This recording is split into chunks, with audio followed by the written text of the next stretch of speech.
Hey y'all, I'm back with another, I don't know, what do you call it? Craft with me, chat with me, craft and chat, I don't know.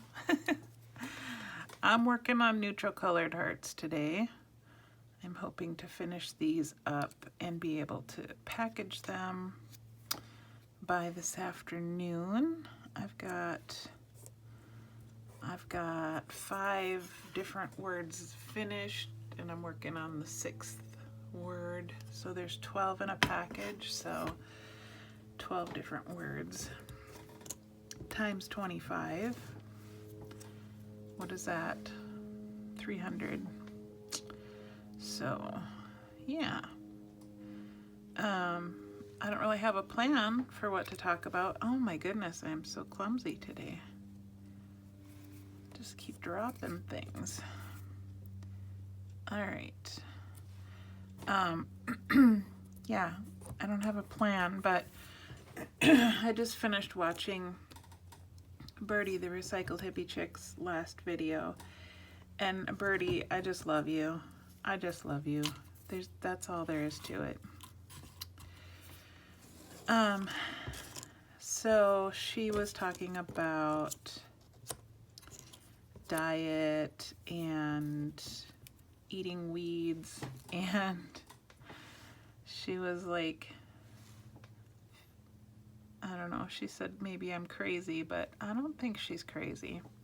So I thought I would just talk about some of that stuff maybe while I'm sitting here just doing my thing. And maybe somebody just needs some background noise and we'll listen along for the fun of it. So anyway, she was talking about a friend of hers who was diagnosed with the big C, and that led into talking about, you know, eating more natural things and etc. And that she had caught a thing on the news about the government, I guess, redefining the obesity in children recommendations. I didn't look it up, but I have seen some rumblings on Instagram about it. I'm like you, Birdie. I don't watch the news because I think I agree with you. It's biased. It's fear-mongering.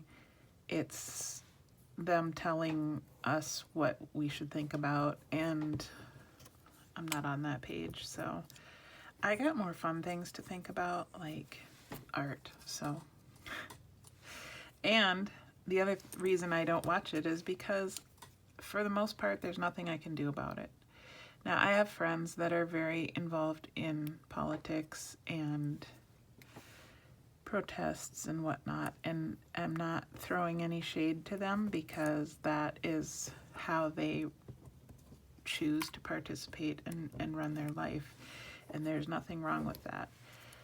But for me, I would have so much anxiety about things that I couldn't control that by me knowing them did not help anyone.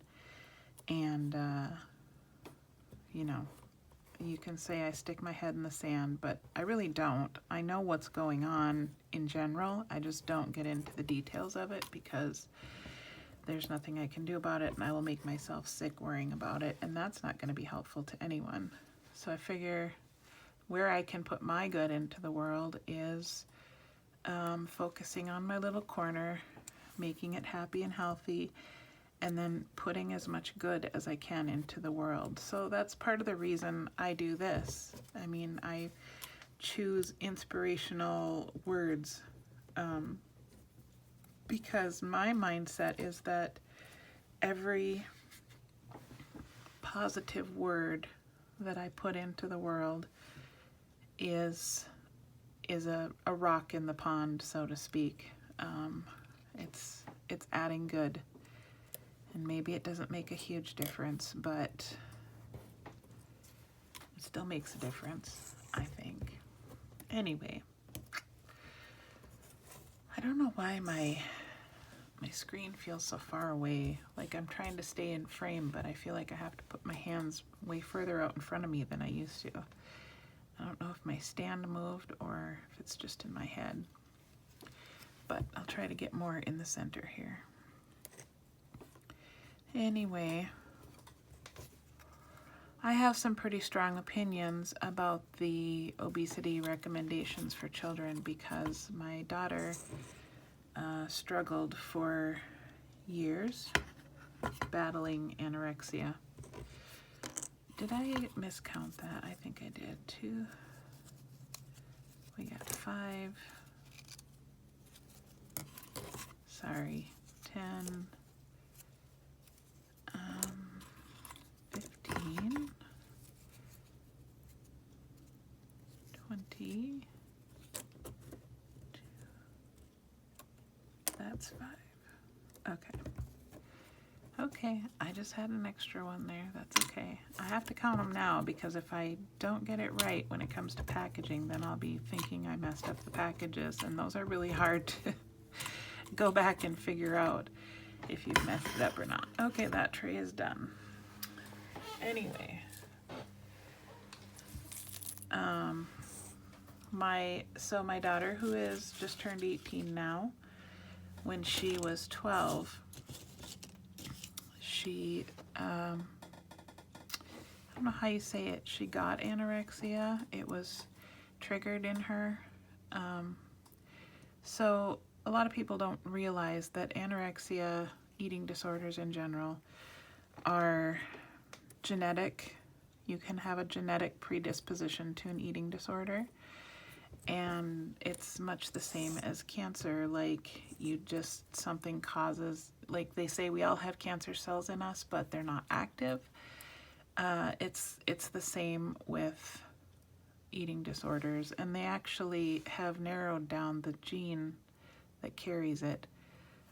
So, you know, it's documented.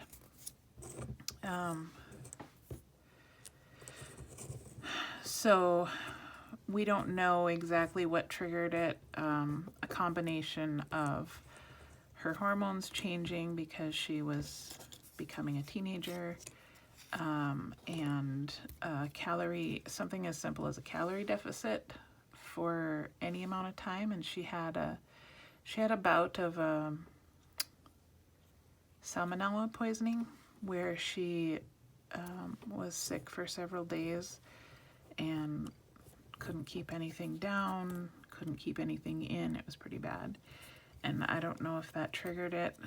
Anyway, so that happened when she was 12, and it took until probably 15 or 16 before she was really well. It's hard to know the exact dates because it doesn't come on fast and it doesn't leave fast. But anyway, we at least battled it hardcore for 3 years. And it was the most awful thing I've ever been through in my life. And I will probably choke up talking about it because 1 in 5 people who get anorexia die from it. And those are pretty scary statistics when you have a child that you're spoon feeding every 3 hours, around, you know, we would start at 6 in the morning. She'd have breakfast. 3 hours later, she had to have a snack. 3 hours later, she had to have a lunch. 3 hours later, she had another snack. And she would sob, she would have panic attacks, and there were times where I had to feed her physically. I had to say, you need to chew that, you need to swallow that. And the whole time she was suffering this mental barrage in her mind, telling her that because she was eating, she was a failure, and she was disgusting, and people would hate her, and horrible, horrible things running through her mind. We finally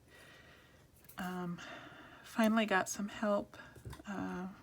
We had tried a couple different ways to get help, and we're running into roadblocks. The treatments for eating disorders are sadly lacking. The funding for research on eating disorders are sadly lacking, which is crazy considering how prevalent they are in our society.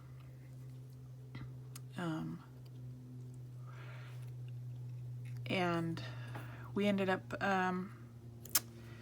getting a psychiatrist who prescribed Prozac for her, and that finally changed the trajectory. And I can tell you that I was the crunchiest granola mama. I did not think that my child would ever be on Prozac. I mean, we were like all organic, natural remedies, blah, blah, blah, you know, the whole 9 yards. And here my child ended up with an eating disorder and medication. Well, I can tell you I am extremely grateful for that medication because I believe it saved her life. So anyway, I just tell you all that to give you some perspective to how angry this obesity thing makes me, because the government can focus on childhood obesity and call it an epidemic and all the things, but they give so little attention to eating disorders, and there's already so much pressure on adolescents, I mean women in general, but specifically adolescents and young people. And we're seeing now, you know, in the parent support groups that I still belong to for eating disorders, children, you know, 7, 8 years old is not uncommon for eating disorders to start now. But yeah, let's encourage weight loss surgery for children. No, come on. I'm so angry about it. I'm so angry about it. And why they're giving this attention to it. They're just provoking this fat phobia, and like Birdie says, like, go after these companies that are putting chemical crap in our food instead of encouraging children to get weight loss surgery. I just can't. I'm getting angry too, Birdie. I am. I don't want to, but it's ridiculous. And I think that as a society, we need to wake up and not let them brainwash these young parents, maybe, that are susceptible to listening to these types of guidelines. Yeah, I have so many opinions, and I probably sound like a crazy person too, but it's there. I don't know how to deny that it's there. It's like we need actual help, not these disgusting, you know, oh, you people need to do better. No, you need to do better and not put the crap in our food that's making us sick, you know? And like Birdie said, like, there's so many regulations for other countries that the United States does not follow, like the GMOs and the dyes and the preservatives and things that are in foods, the chemicals that aren't allowed in other countries that are allowed here. And it's like, why? I don't understand. So anyway, I mean, I know my own grandkids, and this is not a judgment on my daughter and other busy moms who are just trying to survive out there. This is not a judgment. It's just what they are bombarded with in the stores and around them. I mean, the kids go to school and see all their friends eating Lunchables. Guess what they want to eat? Right? Not the homemade thing that doesn't look like it has 49 different colors in it. They just want the Lunchable, and I get it. And the moms are tired and stressed, and it's easier to buy the $2 Lunchable than to go bake everything from scratch and try to, I mean, how? They're swamped. So I just think it comes back to corporate greed, and the companies are in cahoots with the government who's subsidizing them, and it's a whole big machine. So back to, I don't watch the news because it just makes me mad and I can't do anything about it. Well, what I've started doing, and I used to do this a lot better, but then when my daughter got sick, and our life revolved around food, and I ended up hating cooking for a really long time. I'm just barely starting to enjoy it a little bit again.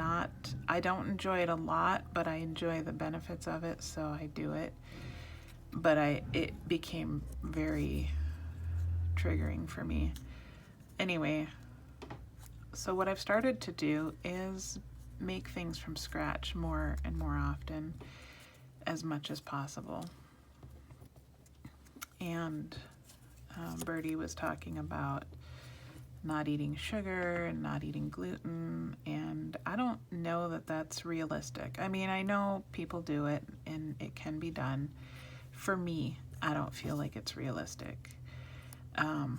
But what I can do is make sure that the gluten and the sugars that I eat are from good sources. And so I've started buying organic flour. Organic all-purpose flour at Fry's is like $6 for a 5-pound bag. I can make a lot of loaves of bread out of a 5-pound bag of flour. And it's not that much more expensive than the conventional flour. Whereas if you go buy a loaf of organic bread, that's going to run you like $6 just for the loaf of bread.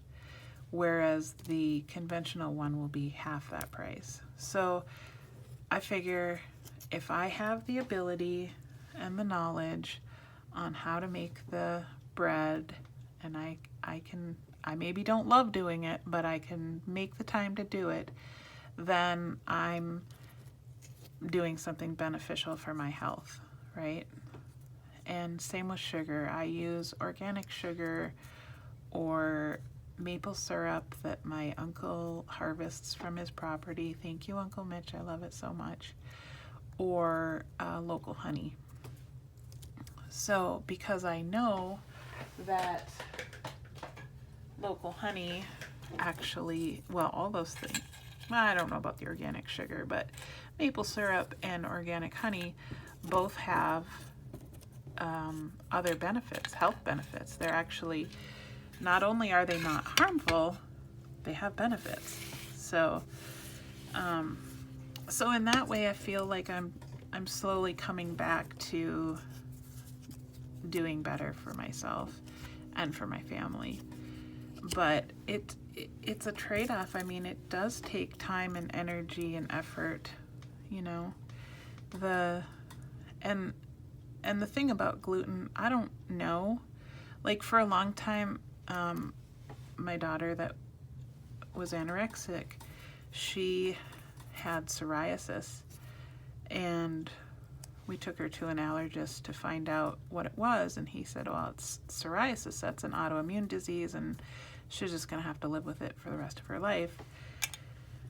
Okay, well, I'm just not the kind of person who rolls over and goes, oh, okay. I gotta start researching stuff. So I start researching, and I found out that people had good luck with removing gluten from their diet and getting rid of psoriasis. So we tried it, and it took about a month. All of her psoriasis disappeared until she was like, I think she was at gymnastics or something, and she had crackers. They had crackers for a snack, and we would pack her snacks, but she wanted the crackers, and Mom wasn't around, so she had the crackers. She was like 6. And she had an outbreak again. And every time she would have gluten, she'd get an outbreak, and I'd be like, what did you eat? And then she'd have to confess. So I know that gluten does have, I mean, there are things about it.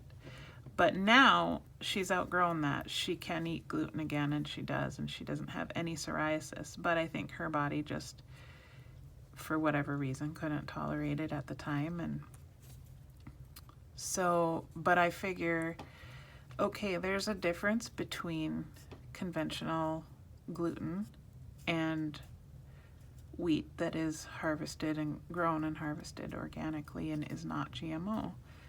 So I found out that, so not only do they use the Roundup, I don't know if they still call it Roundup because they're always changing the names of things, but not only do they use that, glyphosate, I guess it's called, for weed control, they also found out that if they spray it on the crop right before they harvest it, the wheat crop, it will dry up the wheat, which is good for harvesting.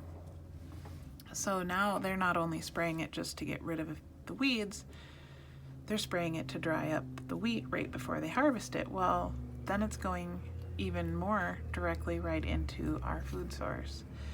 So that's why I buy organic, because it not only prevents it from being GMO, it prevents it from having the glyphosate sprayed on it right before it gets harvested, or at all.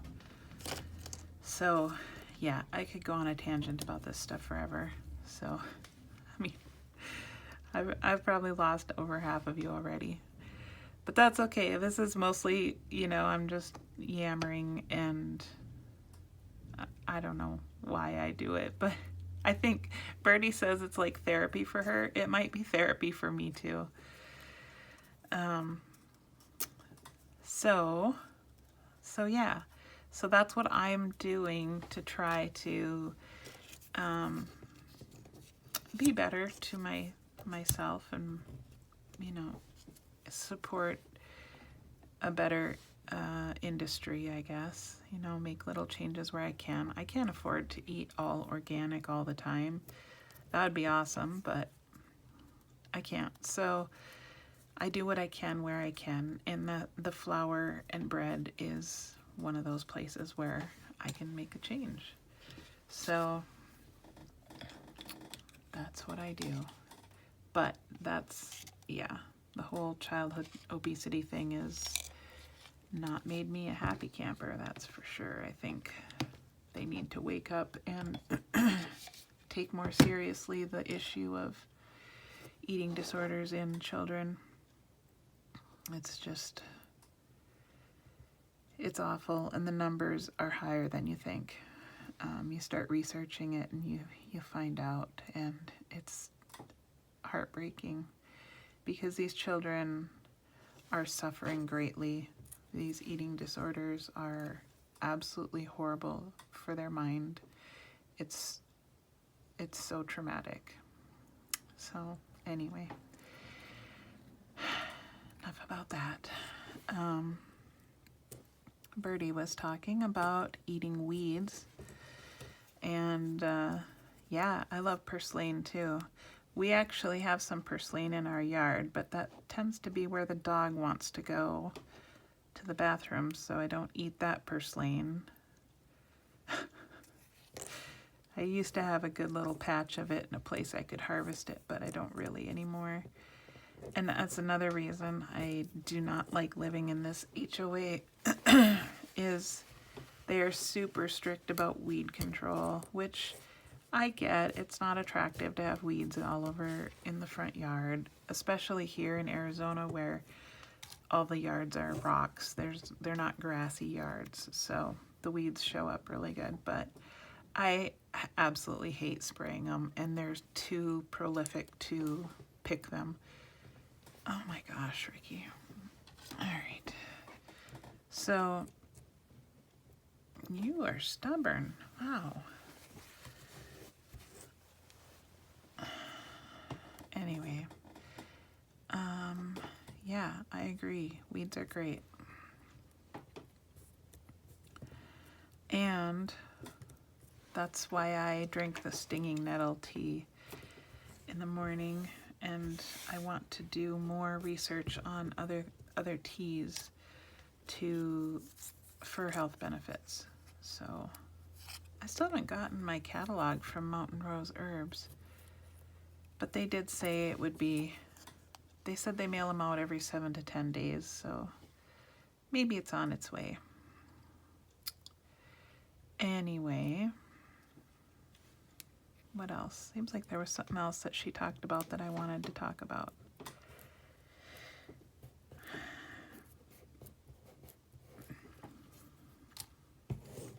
I can't think at the moment. One thing I would like to stop drinking is Diet Coke. It's so bad for me, and I absolutely know that.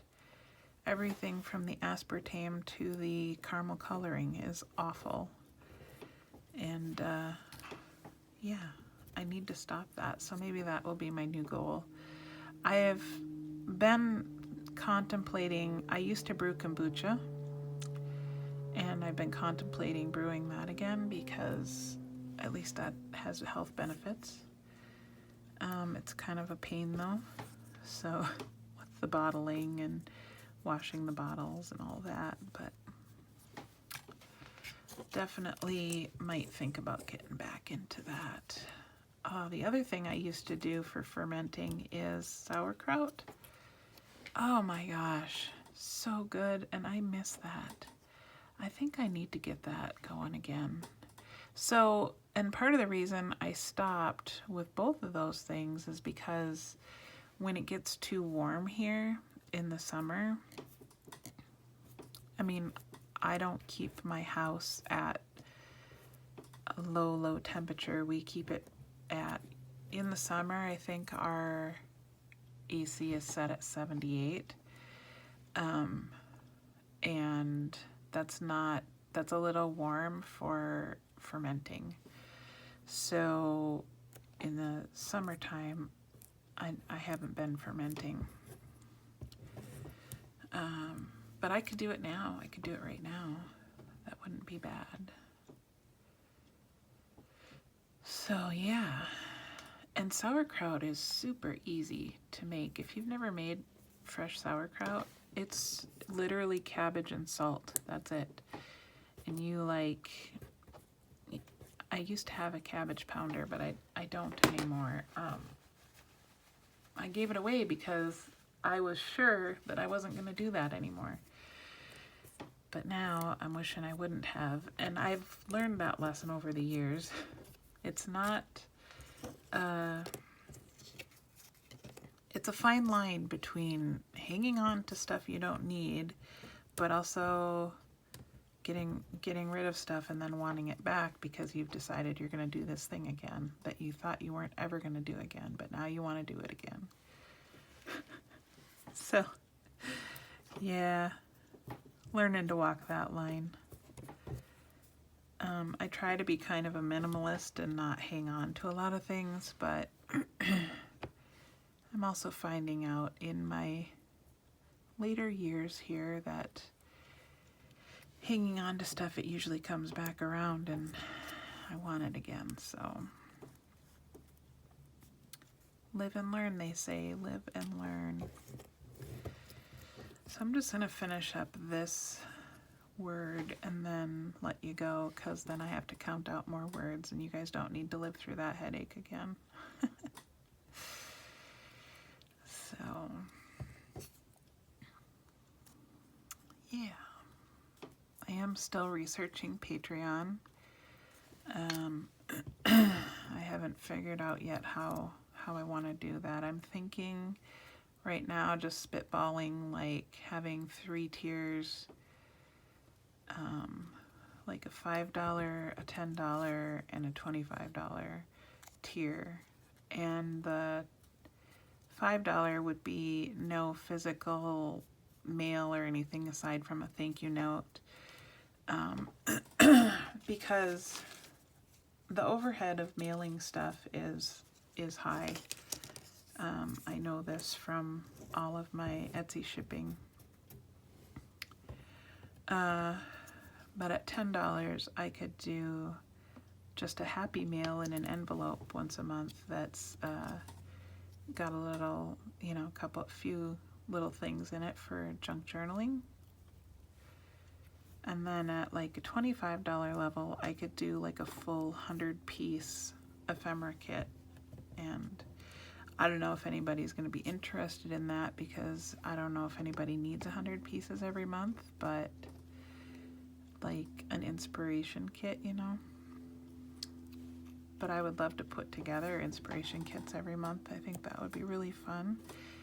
And Lord knows I have enough books and vintage paper to pull from to put together hundreds of kits, so that would be no problem.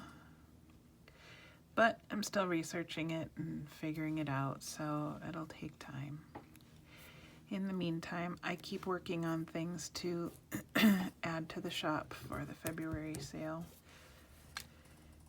And it will be situation usual. Once I finish these up, I'm going to get started on some more journals, because right now I only have one journal to put in the shop update, and I would like to have a few. So that is what's on my to-do list. These will soon be on my done list. Yay! Alright, if I think of the other thing I was gonna talk about, then I'll come back and talk some more. But in the meantime, thank you for hanging out with me and listening to my blathering and ranting and whatever you want to call it. I would love to know your thoughts in the comments. See what you think, if you've had any experience with any of that and how you feel about it. Always looking to learn. So anyway, thanks for hanging out with me, and I'll catch you next time.